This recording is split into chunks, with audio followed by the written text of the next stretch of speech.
All right, and we are live. Welcome back, everyone, to another episode of Self-Developed Life. My name is Quinton Carlin, and this is episode 3 already. So if you haven't listened to number 1 or number 2, go back, check those up in the archive. Make sure that you subscribe. And this podcast is all about education, inspiration, and empowerment to help people live and grow and develop to their best life. So without any further ado, I just want to take a moment and talk about 2 new things I'm going to be implementing in beginning of each episode. First thing is going to be a new kind of health or wellness or just kind of a cool product or service or something that I've kind of stumbled across, and share that with the viewers and listeners. Beginning of each episode, this is trying to get people to be healthier, happier, kind of biohack their life to really start developing at the peak performance level. And what I found today, if you're listening to the podcast, you can go to the YouTube channel. Just go to Quinton Carlin at YouTube, and you can see what I have in my hands here. These are I've had these for years. They're pretty much steel therapeutic metal balls. As strange as that might sound, they're really good for meditation, relaxation, reflexology. And I've actually recently developed like a tumor in my hand. I'll probably talk more about this in another episode. But for me, I'm really trying to keep my hands healthy and stretched out as much as possible.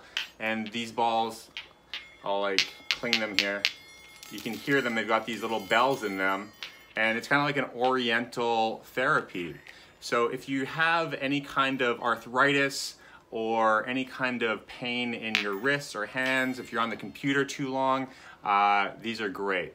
So I just wanted to share that little health tip with you to start this off. If you have any products you would like me to review, feel free to contact me. I've got my contact information below. I'm always interested in doing reviews or kind of going over samples of different kind of items out there. So yeah, that's segment number 1.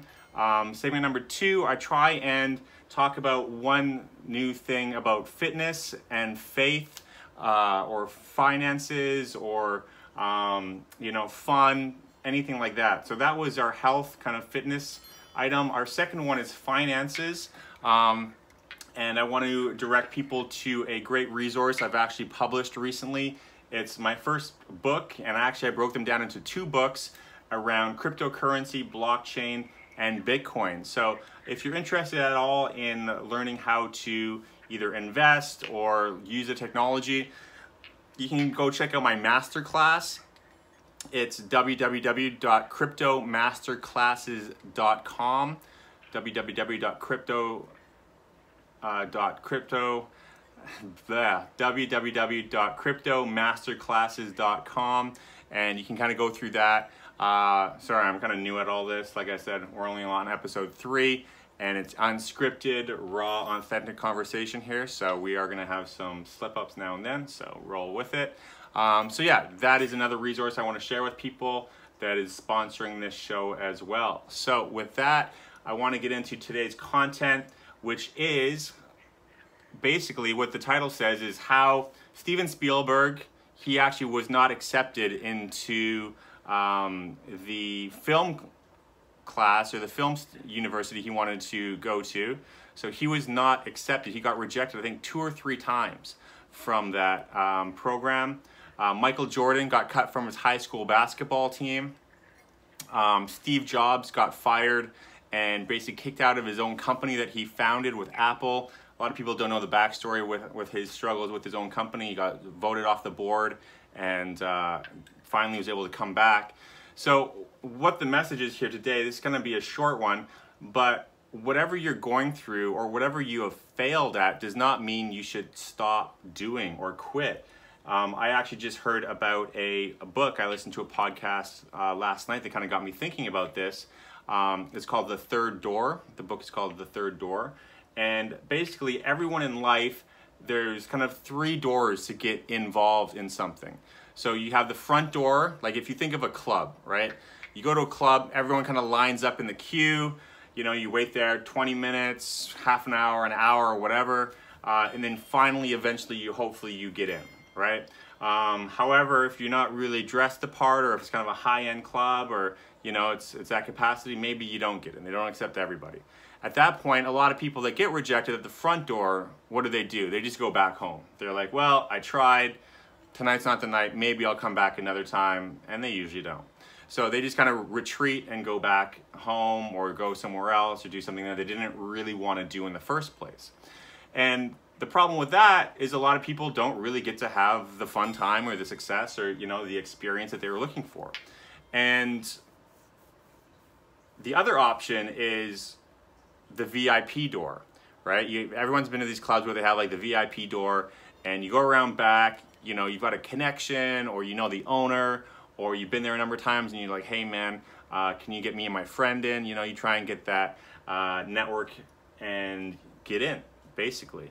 So you've got the front door, the VIP door, and usually the VIP is like for like, you know, the ballers or like the hotties that, you know, are going in there that have a relationship with the bouncers or something, or maybe they're dating the owner. You know, it's not accessible for everyone, right?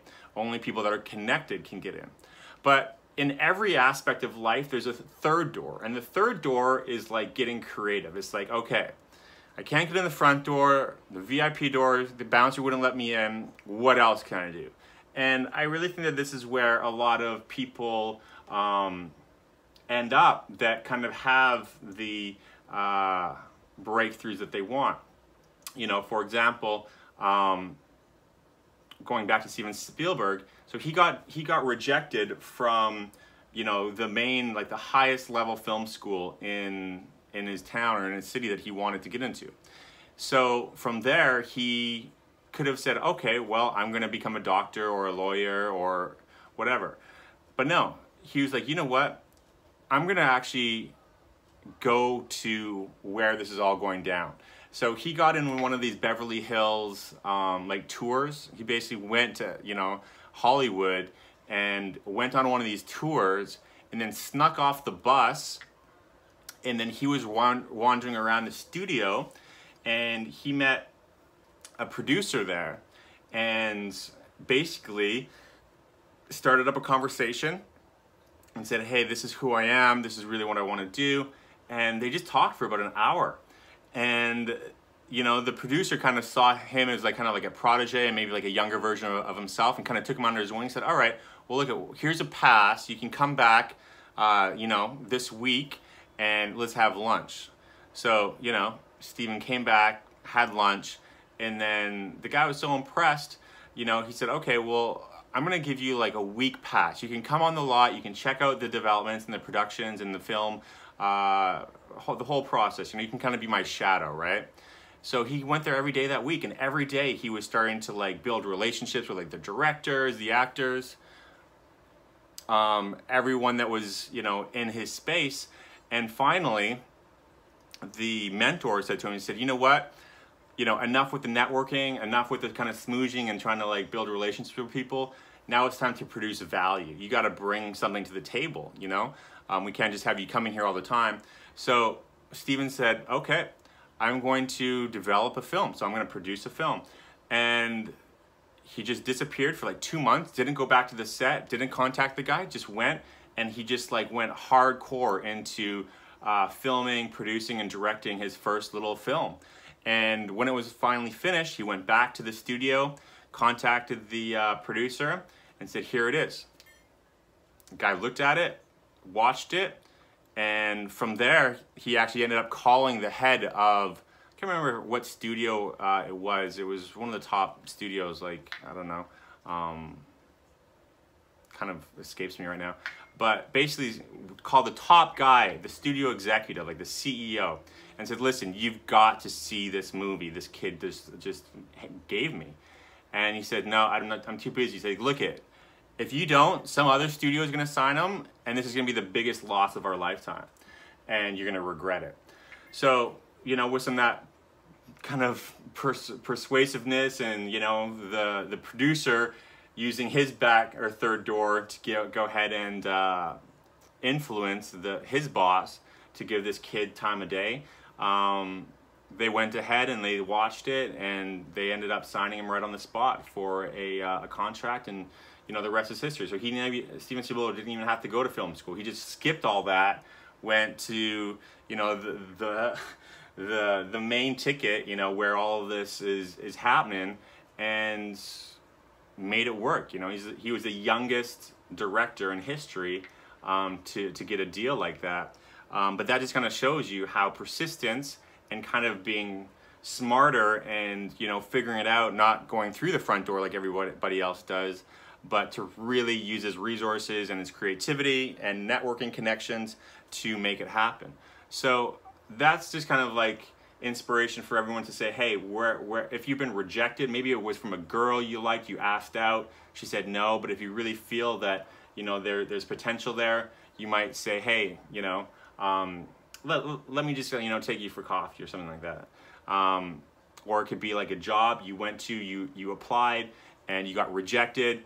You know, you could still go back, right? You can still go back and say, hey, you know, I know that I'm not qualified, but I really want to increase my skill set and my value. So, you know, maybe in the future I could be a candidate. What can I do to, you know, impress you enough to have a second shot, or to give me a chance again in the future? You know, a lot of times, for example, like I work at a university, I'm a university professor. If a student contacts me and really wants to dispute a grade or something, I'll listen to them. And I'll say, okay, well, you know, why do you think you deserve an A+ instead of an A? You know, and if their reasoning is logical, or they do an extra assignment or something like that, if they really need that extra A to keep their scholarship, you know, like people are people, you know, like we want to help people. We see, you know, people really trying, and we respect that. So I think the takeaway here is, if one door closes, there's always two other doors that are open. You know, you can go on the VIP door, or you can create your own door, right? And that's just the last thing to stop with sharing a story about Michael Jordan. You know, what if Michael Jordan just quit basketball after he got cut from his high school team? You know, I could relate to that, because I grew up playing basketball. You know, I played, you know, I started playing when I was like 13, and I was addicted to it. That's all I did. I was just hooping, like every day after school, every weekend. And I wasn't the best player, but you know what? I put in the work, and I got a all-star in high school, and then I received a scholarship to go to university to go play ball, and that was like my goal, my biggest dream, to play, you know, college basketball. I did that. So yeah, you know, it just takes, where there's a will, there's a way. So I want to keep this one relatively short, and there's so many other stories like that out there where people are up against the odds, and then they just make a way to make it happen. So you know, just think of Steven Spielberg. Next time you see, like, you know, a movie, you know, you can kind of remember that movie, or the whole movie industry, might be totally different if he never really, you know, pursued his passion and his dream. But more importantly, that someone didn't give him a chance. You know, like that's another big deal, where, you know, I don't want to call it luck, but it's a lot of opportunity and timing comes into it as well, right? So yeah, just finding the best way to get that set up, and you never know what doors will open if you keep knocking long enough or loud enough. So wherever you're at right now, I hope that gives you a shot of encouragement and inspiration. Make sure that you go ahead and subscribe to this podcast and this YouTube channel. I know that I'm kind of looking at different ways, because I got two different monitors here. So if you're watching on YouTube, apologize for that. It's just kind of a new setup here for me. It's kind of a cloudy day out there. You can see that in the background, but it's, you know, a lot of fog, but the beach is still looking pretty good. But anyway, thanks so much for subscribing. And once again, subscribe, Self-Develop Life, and hit me up on social, just Quinton Carlin on Instagram or Facebook and YouTube, and we will see you on the next episode. All right.